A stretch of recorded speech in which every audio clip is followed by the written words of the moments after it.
Hey everyone, it's Mal and it's Lunch with Mal. I feel so official and formal now that I use that countdown thing. Although I also am running way too much stuff right now for video. I just realized, like, why is my computer kind of lagging? I'm like, oh, because I've probably got like 700 Chrome tabs open.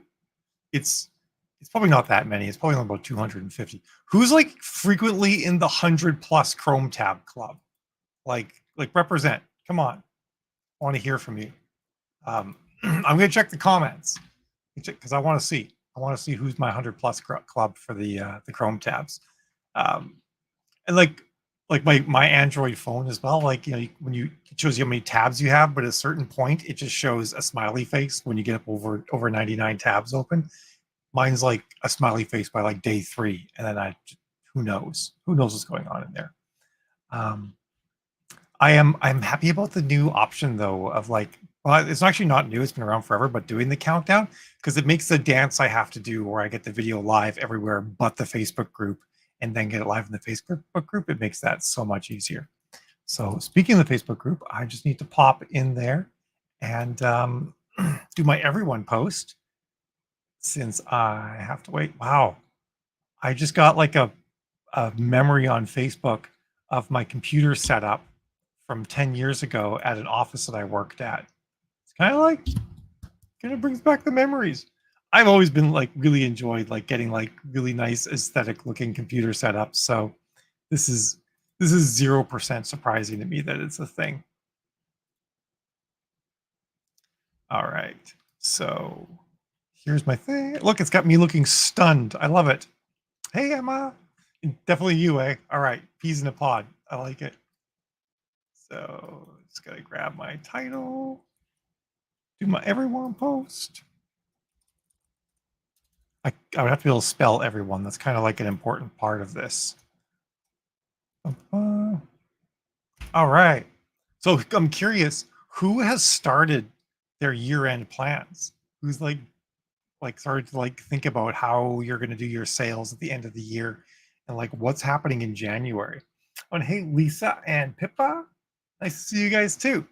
I got like my mic arms like right in the way. It's unfortunate. Well, I'll live. I also, on top of like you guys can think about your plans. I had to like swap my mic. I have many of these, thank goodness.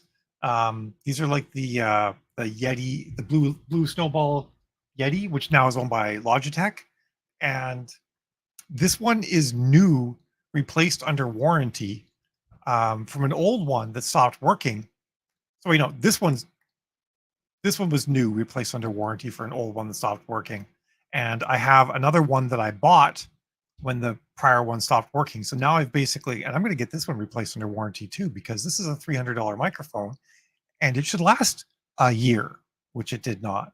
So I'm going to get replaced under warranty, and then I'll have 2 old broken ones and 2 new ones. That'll be fabulous. But my next microphone, I'm building myself. I think I've talked about that last week. I mentioned that it's actually a thing you can do if you got a little bit of soldering knowledge and you're willing to do a little bit of manufacturing. And I'm going to do that because I actually want to learn. I want to learn how to make things out of brass and learn how to solder brass and whatnot. So it's going to happen. I mean, I guess I kind of know how to solder brass because I've done plumbing, so I know how to solder copper. It's about the same. Um, get to November. I mean, that's kind of like the bulk of it, right? And you have to like plan that out kind of carefully because it's a oh hey honey, your authors learned to sell more books today. But it's a tricky fall, right? Because we get the American election, and then we have 2 weeks, and then it's U.S. Thanksgiving. Canadian Thanksgiving is in a month for those of you who advertise in Canada, which is probably not that many. Um, and then it's 3 weeks till Christmas. So it's like we've really got like October as like a pretty wide open month, and really even the last week of October might be a no-fly zone depending on what kind of goes on with politics. So really, it's a month, and then like a week and a half stretch, and then 3 weeks of like if you think about times you're going to want to do like big marketing efforts and whatnot, and then it's Christmas, you know, um, which is nuts, nuts. Now that obviously you have more time to think about things and work because you know you can hopefully turn off the news and focus on what you need to focus on. Hey, Deb. There you go. You're you again, honey. I'm glad that you're you, honey.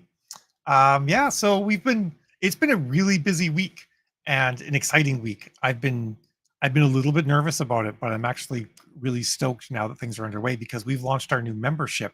Well, it officially like kicks off in October, but we've launched like the initial onboarding and stuff like that, and talking to authors about their plans and everything, and it's really cool. And the one thing that's really interesting that I think is like universal from all authors that I've talked with is that the thing that they actually want the most, wait, is accountability.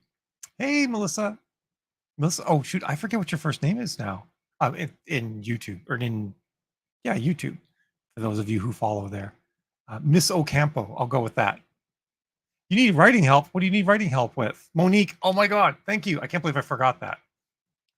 So I can actually share comments from YouTube where I can't from the Facebook group. But there we go. I'm eager to hear what your writing help you need is. So yeah, so we're starting our memberships. We've got like, I won't spiel about them forever. I'm mostly just excited about talking with authors about their goals. But there's the one at $37 a month is fully self-paced. You get access to all the content that we're producing.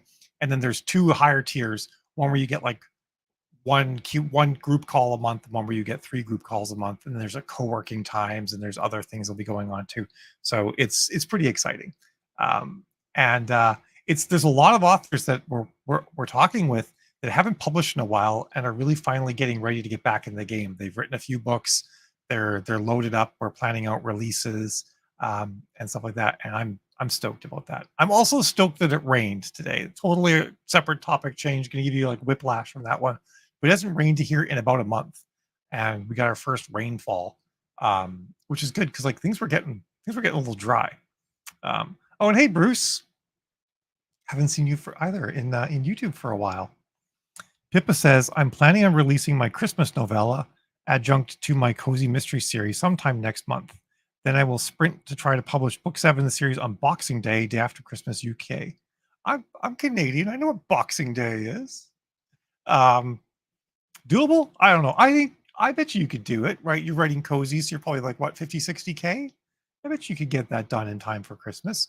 You might need to, of course, make sure all your ducks are in a row early on, but yeah, I totally think you could do that. Yeah, Monique used to hang out. I used to live stream my writing, and Monique would hang out. Well, we had like a fair group of people who would sprint along with me on YouTube. Da, da, da.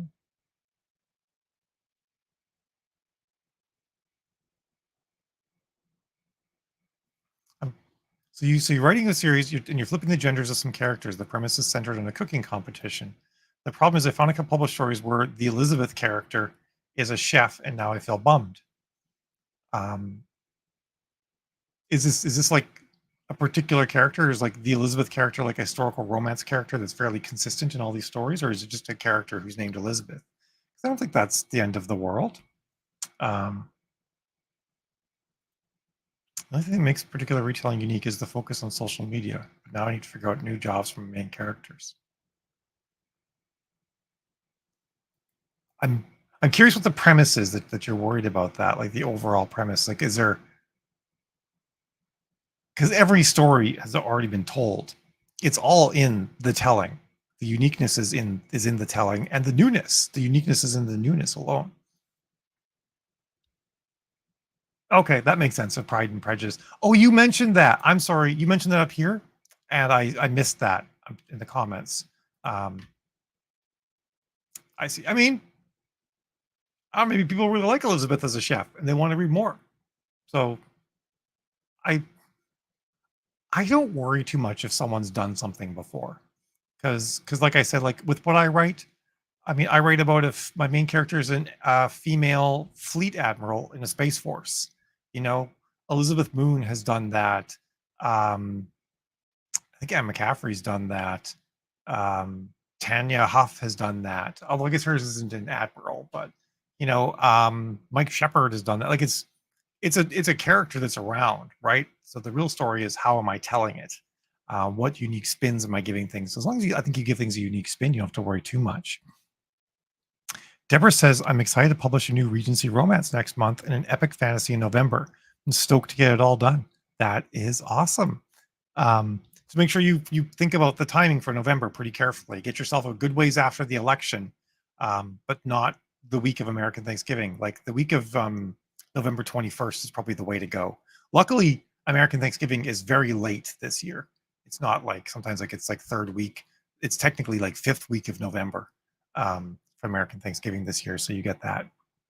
Space military's entire genre. I feel like I feel like Pride and Prejudice retellings are an entire genre now too.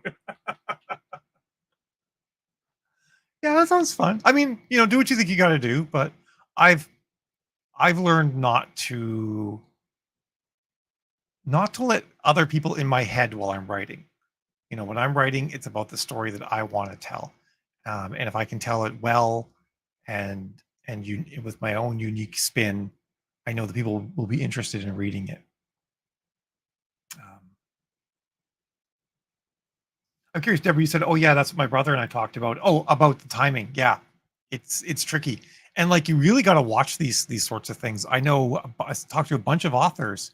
Actually, all of them were clients, and they did releases either the weekend of or in a few days leading up to Labor Day here in the U.S. And let me tell you, you don't want to release that weekend. That's that's like one of the low points of the year, the last week of August. People are busy, people are traveling, people are getting in one last vacation before summer ends. It's it's a low reading weekend. The following week can be fairly good, but you're really gonna have trouble hitting like some of those big milestones you might want to hit if you release that weekend. So for a lot of folks, we've been kind of playing catch up on that, trying to pull things back up. But yeah, the only holiday that you can really safely launch on um, is Christmas. Like you could straight up release a book on Christmas Day. That's absolutely a thing that you can do, and it works shockingly well. So which is often kind of surprising. Hopefully, I didn't freeze there for a second. I'm closing out a couple of programs because I realized um, I had a massive Photoshop file open that was probably causing issues. And I feel like my video is really choppy. I don't know why it's doing this to me.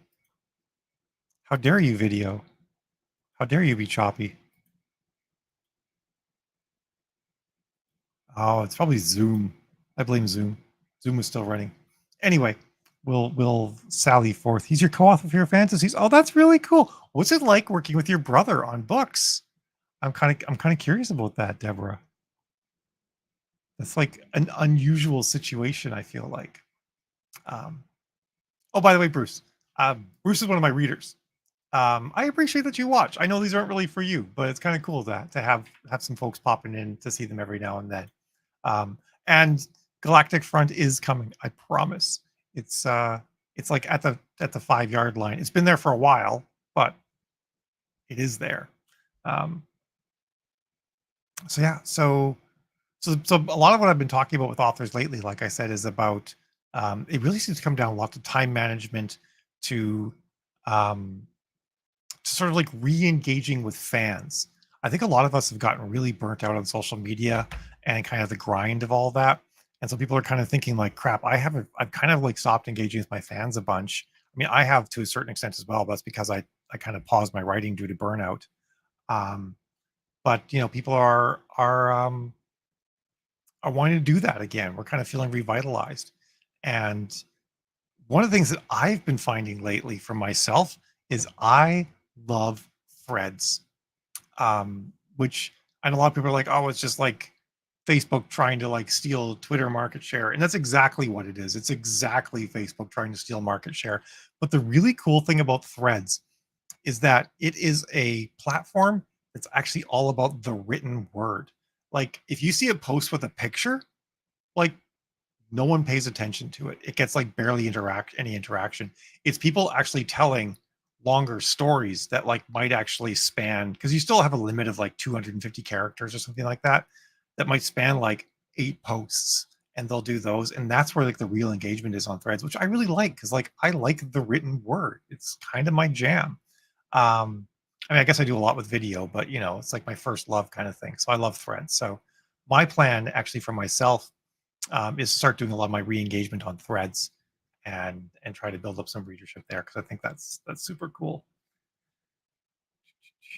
Yeah, I think our membership sprints will help you. That's one of the things we're doing in our membership is co-working stuff and sprinting, and I'm going to make it a priority to do that. And to be honest, dedicating myself to doing these, to being in the co-working times that we're doing for our membership, might actually be all it's going to take to get me to get things finished. So Deb says that her and her brother have been writing since 2010 and have released a number of stories. You just have to leave it to your ego. Ego at the door for the best story. You know, you are 100% right about that, because Jill and I have written as well together, and it really is all about like an egoless writing, about like what's the best story, what's the best way to make our intent clear to the reader. That's what you really got to do. And actually, yeah. So speaking about like what's unique, I mean, obviously, one of the unique things, Monica, is that you wrote it, right? So you're automatically going to have a different story than anyone else. But also that you gender flip some of the characters, I think that will stand out too. So I think that's pretty cool.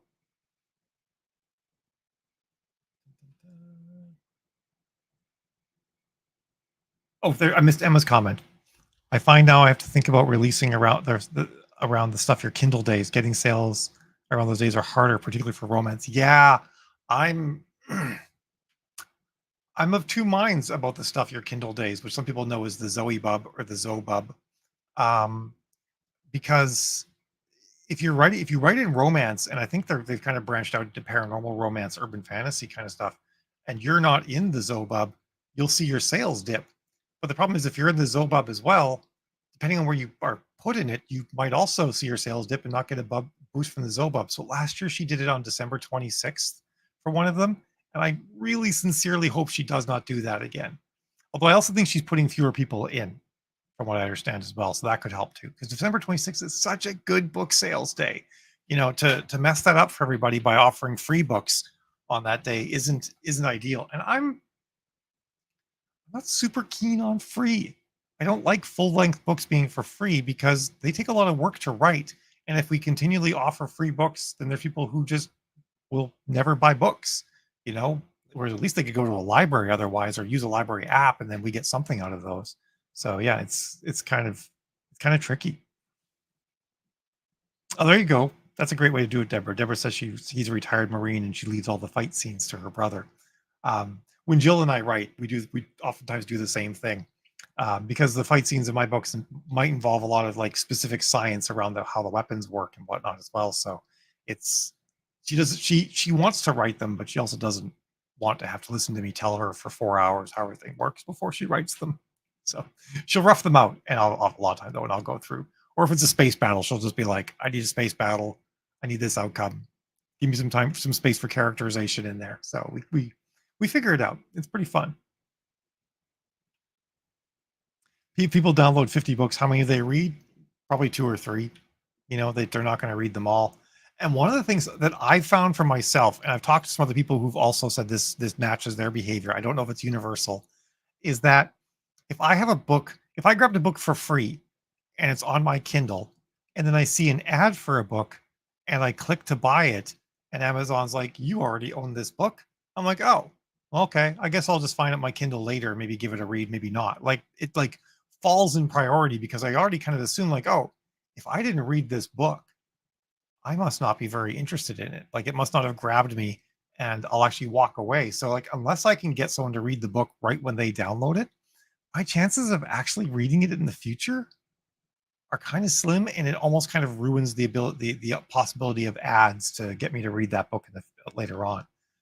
I don't know how universal that is, but for me, it seems to be the way it is. Like I assume that I must have already decided not to read the book. Um, this is a great question. So actually, so Melissa says one of the themes aside from social media perception influence is gender expression and gender identity. I know a few things about that. Do I know anything about butch lesbians? I know a lot of butch lesbians. It's kind of a broad question, but I think by and large, butch lesbians, in outside of their sexuality, because of course someone being butch and someone being lesbian are two separate things that happen to coincide in one human being.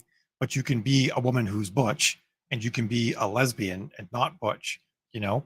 So I really kind of feel like almost in a way, women who are tomboys in many regards share a lot of common threads with women with butch lesbians. Because like I said, the butch lesbian is a lesbian who's butch. It's not a type of lesbian specifically, if you get my meaning.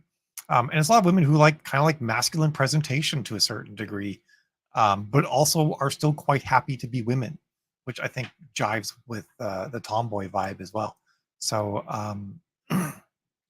that's one way to think about it. And really, the one of the things like we do in my Aeon 14 books, where we're writing about humans as far as like 7,000 years in the future, is we say humans are going to human.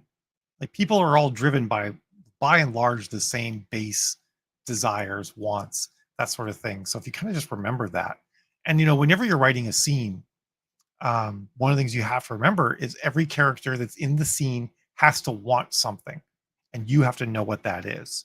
And so if you always keep that in mind, what does this character want? It will help you write more authentic characters every time, because you're going to get that feel from them, even if it's just that they want the conversation to be over so that they can go make themselves a sandwich because they're hungry. That's their want. You can always have that. um, you're welcome, Monica. I hope that helps. Monica said she's a starting point in how they present herself. She's a non-binary they gamer. I think one of the things that you probably could keep in mind for this is that they might be actively fighting against the traditional gamer girl vibe, and perhaps like when they're not on camera, people think that they're a femme gamer girl and might be treat them a way that bothers them. So they actually make sure that they come off a little bit gruffer, and that they're trying to be on camera more if they're streaming and stuff like that, because they don't want to get perceived as like a hyper femme gamer girl with like the pink chair, and the stuffed animals all around her, which is also a vibe that is 100% valid. But I think a lot of times people don't like to be accidentally perceived in a way they're not. So she might actually be sort of like actively pushing against that. And if you wanted to give her a foible, it might be that she maybe overreacts to being perceived a way that she's not. Um,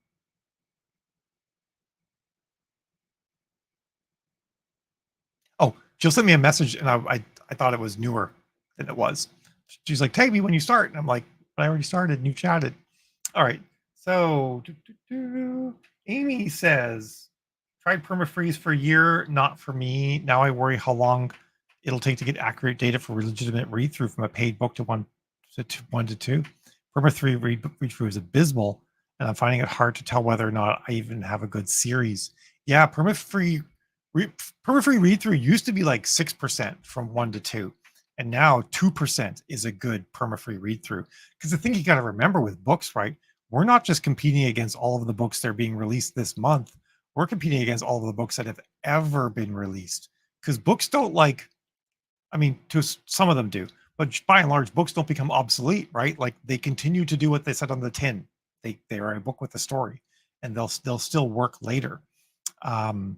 So that's a problem. If we keep flooding the market with more and more perma-free books, you could eventually, and we probably actually already have. We've probably reached a volume of free books in the market that you could read books, book a week for the rest of your life and never run out of books in your genre. So I think it's something that we as writers need to be cognizant about. I would think though that once you're about 3 to 4 months out from your perma-free era, your perma-free phase, then you probably could get a fairly good idea of what your read-through looks like at that point, because I don't think a lot of people are at that point, or some of them will be, but I don't think a lot of people are dragging up their old permafreeze and reading them then. And kind of, are you wide still, or did you go into KU? Because that'll affect what your read through looks like. Pippa says, "I was called a tomboy in my youth because I had the temerity." I don't think I've ever said that word out loud before. Temerity. Okay, I have. It's like I know what this word should sound like, and it wasn't the way I just said it. Temerity to want to play with male sports, and I didn't want to wear dresses and makeup. There's nothing butch about me. I just wanted to have equal opportunity with the boys around me. I still do. That's Yeah, that's also true. And some people might call someone like that butch, but you're not. You know, it's just all about presentation because there's two sides to gender, right? There's there's your gender and there's your gender expression, and then there's your sex and your sexuality, and those are all different things that are presented in different ways. um, and your gender expression can be fluid, and for most of us is fluid throughout our lifetime. um, in some cases, whether we wanted it to be or not, we might have actually had certain gender expressions at certain points because we had to. um, I'm one of those people.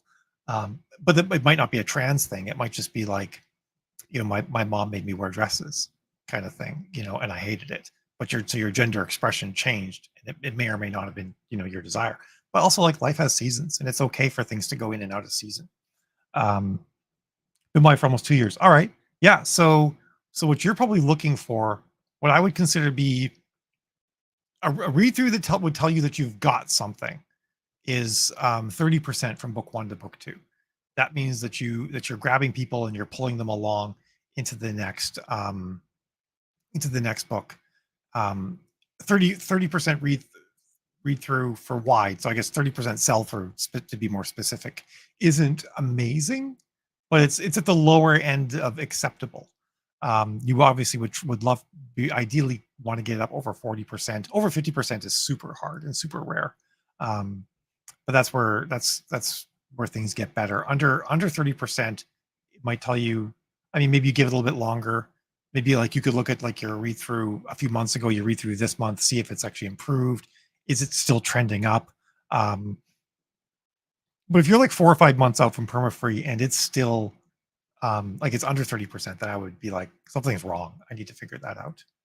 um I thought wide was another new gender.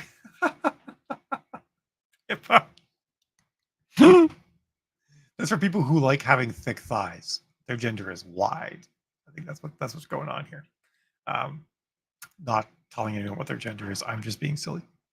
But yeah, that's a tricky thing. Um, and you also have to wonder, like, did I burn my series by making it free too long? And some people still do well perma free, but I don't know. I'm just like, I want to attract people who pay money for books. That's kind of what I want to do, because if I attract a lot of people who don't pay money for books, it's hard for me to make a living off of that. So I'm kind of all about that jam. Um, so yeah. So so I hope people have been thinking, like you are thinking, about your plans for the end of the year, because you've really only got 3 release windows left. Um, I guess maybe 4. Um, if you kind of think of the space, the time before Christmas and the time between Christmas and New Year's as separate release windows. But you've got now until the third week of October. You've got the middle week and a half of November. Then you've got, let's see, because you don't want to release a book the week of, well, I guess it's just the first, second, and third of December are probably out. So yeah, you've got basically the 4th of December till the 22nd, and then maybe the 25th through the 30th, and that's it. So there's, from a release standpoint, or just from a sales and promo standpoint, like, hey, I want to do like a big sale where I like run the first 3 books in my series at 99 cents or something like that, to sort of drum up some excitement, boost some rank when I'm fighting against all these other people who are releasing at Christmas, but I can't. You can do stuff like that too. So that's something to consider. Um, Something else that's like totally a separate topic that I've been thinking about more and more is Substack. I know a lot of people are sort of unhappy with MailerLite, since they've raised their prices and they made everybody switch to their new platform. And people who didn't, a lot of people who chose, like, oh no, I'll just stay on the current platform. MailerLite just wiped their automations, and then MailerLite's like, sorry, if you switch to the new thing, it would have been fine. But I also know some people who switched to the new things and their automations didn't come over. MailerLite kind of has a habit, they have a history of once a year kind of like screwing a large segment of their users over. Um, they're probably like, all these damn authors, we never built this platform just first for them, but somehow they all showed up in droves and they sent out a lot of newsletters. What are we going to do? Who knows? I don't know if it's something like that or not. But Substack's an interesting thing to think about, because Substack kind of gives you the benefits of a newsletter and Patreon kind of all rolled into one. Um, and you can do live video there now. They've just rolled out live video. So if you want to make it so people that subscribe to your Substack get lives, then that's a thing that you can run through there too. So I've been kind of thinking about that. And apparently they have really good deliverability. They're actually a lot less likely for Substack emails to show up in spam than something like MailerLite or any of the other mail programs. And probably the reason why is because Substack is much more focused on people who are actually looking for long form content. Like unless you're writing long form content, or not, maybe not like super long form, but longer than just like a really short email, um, you're not on Substack. So Substack isn't really just general marketing, which means it's going to have less spam inherently, and it's going to have better deliverability. So that's the thing I've been thinking about. I'm like, could I move over to Substack? Because I plan on sort of relaunching in the next couple of years. Not years, in the next couple of months, like sort of like taking these things I've been writing. Jill's been working on a couple of series. One of my co-authors is very nearly done a book. And I'm like, I want to like revitalize my fiction work and kick that off again. And I'm like, maybe Substack is actually a place for me to do that. January is awesome until the fourth week. The fourth week of January is when a slump starts. It usually goes fourth week of January until mid-March. February is a fairly down month, and not just because it's a short month. It tends to be a little bit further down. And it seems to be like when everybody gets their credit card bills for what they spent in December, that they maybe pick up an extra shift doing DoorDash or something like that to help pay for things. I don't know what it is, but the first 3 weeks of January are fabulous, and then toward the end of January things like start to decline. However, from an advertising cost for Facebook ads, the cheapest cost per clicks are in January. So it's an awesome time, and it happens like clockwork on January 1st. And I think it's because a lot of really heavy advertising campaigns by big retailers all end at the end of the year. And a lot of times big corporations, they don't really get the year's budget locked in until like February, March. So you've got like this advertising dead period where you can do really well. So there's going to be a slump come late January, but ad costs are cheap. So it's a great time to ramp up your ads. And that's actually one of the things I always say to people too, like ramp up your marketing, whether it be paid advertising, beating the streets, whatever, in December, because it can be really effective for you come the new year. That read through from all those readers you can pick up before Christmas will carry you through that slump in January and February. Emma says, I did see someone ask in a group the other day if there's a way to run something like Patreon from your own website. Keeping things in-house is becoming more and more important. And I'm keen to know if there's an option. Yes, there is. Wix can do it. If you have your website set up on Wix, you can make member pages. Wix has a whole subscription system, so people can subscribe at different tiers, and then you can create content and make that content available to people at different tiers. It's not perfect, but to be honest, neither is Patreon. And Wix hosts video. Patreon doesn't host video. So there's that. So I like Substack to a degree because it's a middle ground, and it also handles your need for a newsletter. So you kind of like, you get rid of the newsletter cost and you get the Patreon kind of angle. But it is actually possible to do all of that on your website. And Wix is actually one of the places that can do that, because Wix can also do your newsletters. So it's a great option for that. And they've got a really good drag and drop editor. I've built a lot of author websites for authors on Wix, and been pretty happy with the results that we've managed to get to. So it's absolutely a good thing. Holy crap. It's like 40 past the hour already. I can't believe it, just like we just smoothly cruised on through. I missed some of your questions, Monica, but it sounds like you've got a pretty good plan here for your butch lesbian girl. So I like that. That should be interesting. I tell you though, Pride and Prejudice remakes are like, I'm not the best advice giver for like what you would do with actual characterization there, because I've never read it. But I'm like, I've read a lot of things, but historical romance that isn't lesbian pirates is not something I've read a lot of. But if it's lesbian pirates, I've actually read a decent amount of lesbian pirate stories, let me tell you. and there's some good ones. By decent amount, I mean like a couple dozen. It's not like a ton. Um, it's not a huge genre, but I'm like you know what? I really do think that at some point I will write a lesbian pirate series of some sort, just because there are so many amazing female pirates throughout history. Like all the baddest pirates, the most powerful pirates. Not all of them, but um, and I do believe actually a majority of the most powerful and effective pirates in history have been women. So I don't know what that means, but it's interesting and I love it. I like writing historical things where you get to reveal a part of history that no one knew existed. Like like when Hannibal attacked Rome, you know, Hannibal, the Carthaginian elephants over the Alps, all that jazz. A lot of the people in his army were women. Um, he hired Nubian, or were they Libyan? I think they were Libyan charioteers a lot, and those were mostly women. So he had like entire divisions in his military that were just all women, which I think is pretty cool and not the sort of thing you hear about in history. Romans were very anti-woman when it comes to like women fighting and stuff like that. They were. It would have been very different if Carthage had won, because Carthage was a much more egalitarian civilization. I'm like way off track right now, but if you want me, if you bring up if I get like an option to lean into Carthage versus Rome, I I want to write an alternate history at some point where Carthage wins the Punic Wars and Rome never becomes an empire. I think that would be like super cool. I would love to do that because it's such a fascinating story. Anyway, back on track. Although I have no more questions, I'm kind of like riffing off the questions today because you guys have been really good, or the comments, questions or comments. Um, but yeah, it's thinking about the end of the year time and then planning out the next year, right? Like, how many books do you guys plan on writing next year? How are you going to break them up?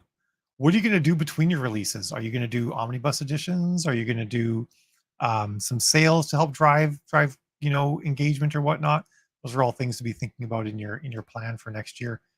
Between now and really end of November is when you really want to start nailing that plan down, especially if you want to do some early year releases. People said, just looking at Substack, I'm on MailChimp, but they hold you hostage and charge a fortune. Yeah, and MailChimp charges you for people who unsubscribe. They still count them against your list of people that you're paying for, because they switched over to this CMS thing. We're like, well, they're still in the system. You could still be using them for other things. I have a good look at Substack as and see if it's worth moving. It's a time factor too. Yeah. There's a whole new platform. There's, do you have a lot of complicated automations?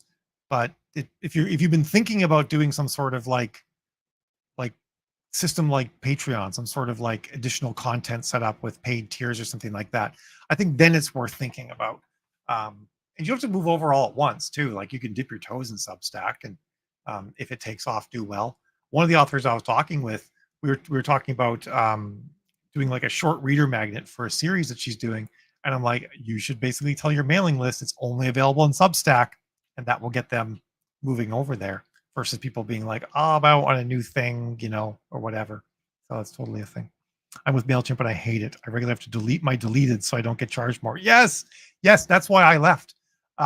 We got onto Wix, where we have for my fiction, and we run the Writing Wives from Wix as well. And they don't have a plan quite this good anymore, but they're still pretty good.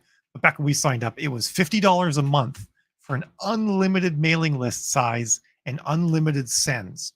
Now, I kind of probed a bit, and I found out from talking to people that behind the scenes, there is actually a 250,000 person limit on your mailing list. So as long as you can keep under 250,000, you'll be okay. But yeah, and the cool thing with Wix too is that if you sign up for monthly billing on pretty much anything they do, within a few months, they're going to offer you 50% off if you sign up for annual billing. So we pay $25 a month for unlimited mailing list and unlimited sends, which is freaking amazing.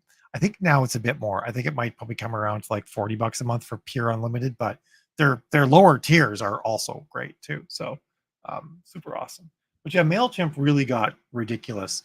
We were up to $250 a month to MailChimp before we moved to Wix. And we paid for the entire year of Wix for 1 month of MailChimp. Like, it's crazy.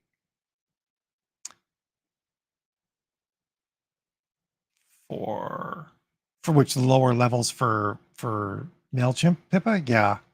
I mean, all the levels at MailChimp are prohibitively expensive. Yeah. Another option is Email Octopus. With Email Octopus, you actually set it all up on Amazon's AWS servers and you use their mailing systems. It's a bit more technical to do, but it's super cheap. You pay pennies per email sends. So that's an option too.